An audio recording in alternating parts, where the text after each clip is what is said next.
싸움은 주제보다 온도 때문에 무너집니다. 말보다 먼저 올라가는 건 목소리가 아니라 심박수입니다. 감정의 온도는 0.2초 만에 폭발할 수 있습니다. 이때 이성은 잠시 꺼집니다. 인간의 뇌는 위협 앞에서 먼저 생존을 선택합니다. 그래서 사랑하는 사람에게도 싸움은 도망 혹은 공격으로 반응하죠. 심리학자 고트먼은 이걸 정서적 홍수 이모셔널 플러딩나 불렀습니다. 논리보다 아드레날린이 앞설 때 대화는 이미 종료된 상태입니다. 감정이 폭발하는 순간 뇌는 위험으로 오해합니다. 상대가 적이 아니라 사랑하는 사람임을 잠시 잊게 되죠. 바로 이때 관계를 지킬 수 있는 유일한 방법은 브레이크입니다. 싸움을 이기려는 사람은 많지만 싸움을 시킬 줄 아는 사람은 적습니다.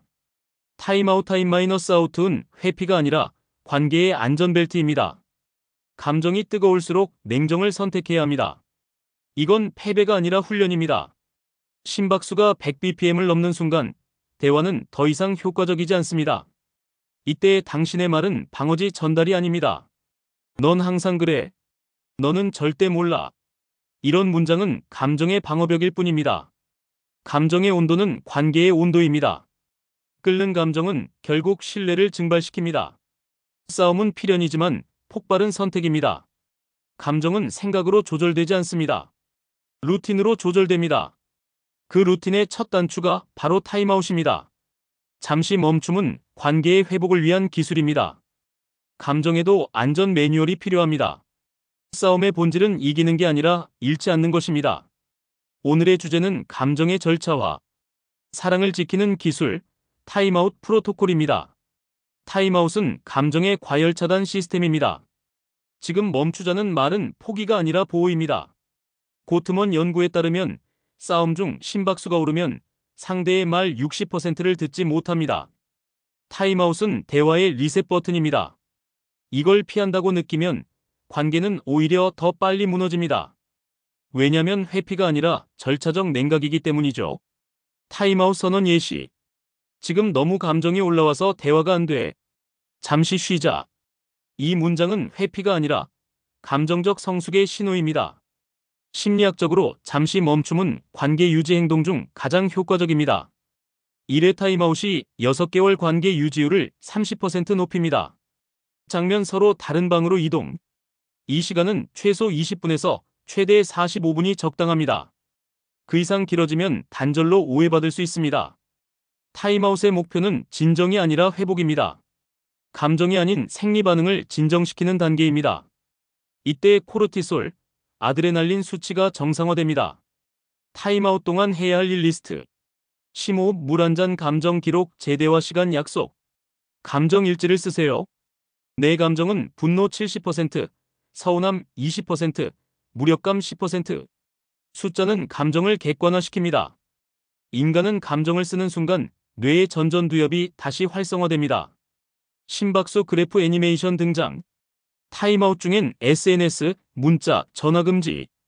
감정의 열기는 언어로 더 커집니다. 대신 호흡 4초 들이마시기, 4초 멈추기, 4초 내쉬기. 이건 해군 SEAL의 전투 후 회복 루틴과 동일합니다. 싸움에도 훈련이 필요합니다. 감정의 군사훈련, 그것이 타임아웃입니다. 화가 날 때 먼저 반응하는 건 뇌의 편도체입니다. 위험을 감지하면 전전두엽을 비활성화시킵니다. 전전두엽은 판단과 언어를 담당하죠. 즉, 화가 나면 말이 거칠어지는 이유가 생리적으로 있습니다. 심리학자 폴 에크먼은 이걸 감정 폭발점 어펙티브 스레숄드이라 정의했습니다. 인간은 위협 앞에서 파이트 공격 플라이트 도피 프리즈 정지 반응 중 하나를 택합니다. 싸움 중 당신이 말이 막히는 이유, 바로 프리즈 반응입니다. 감정 조절 능력이 높은 사람은 재평가리 APPR AI셀을 잘합니다. 즉, 이건 나를 공격하는 게 아니라 상대의 두려움이다 라고 바꾸는 능력. 타임아웃은 이 재평가를 가능하게 만드는 인지적 간격을 만들어줍니다. 그래픽 두 뇌가 거리를 두었다 다시 연결되는 모습. 뇌는 생각보다 단순합니다. 거리를 두면 위협 신호를 정보로 다시 해석합니다. 뇌과학에서 이걸 감정 재구성 이모셔널 REFRAMING라 합니다. 타임아웃의 목적은 감정을 없애는 게 아니라 감정을 번역하는 것입니다. 이에 그가 나를 무시했다. 그도 불안했구나. 이 한 줄의 번역이 관계의 방향을 180도 바꿉니다. 뇌가 진정되면 심박수, 호흡, 근육 긴장도가 동시에 낮아집니다. 이때만 타이밍을 시도할 수 있습니다. 타이밍은 복귀 절차입니다. 감정이 가라앉은 후 다시 대화로 돌아오는 것. 첫 문장은 이렇게 시작해야 합니다. 내가 느낀 건 그때 내 몸이 반응했어. 비난이 아닌 감정 기술 이모션 디스크립션. 넌 항상 그래. 는 공격이지만 그때 난 무시당한 느낌이 들었어. 는 공유입니다. 감정 표현의 형태가 바뀌면 상대의 방어도 바뀝니다.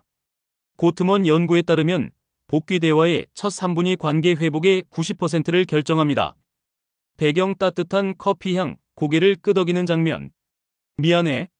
보다 강력한 문장은 이해돼. 입니다. 타이밍은 사과가 아니라 공감의 복귀입니다. 그때 당신도 많이 힘들었겠지. 이 한 줄이 싸움을 관계로 바꿉니다. 커플 치료에서는 이 단계를 리페어 시퀀스 레베이아이아 시퀀스라 부릅니다. 감정의 상처는 말이 아니라 재대화의 패턴으로 아물게 됩니다. 타이밍은 돌아올 줄 아는 용기입니다. 이건 자존심이 아니라 성숙의 문제입니다. 싸움은 이기는 게 아니라 다시 연결되는 것입니다. 사랑은 끓는 점보다 유지 온도가 중요합니다. 한쪽이 쉽게 끓고 한쪽은 천천히 데워질 때 중요한 건 동시에 따뜻해지려는 노력입니다. 싸움에도 규칙이 필요합니다. 왜냐면 사랑에도 시스템이 필요하니까요. 감정은 훈련됩니다.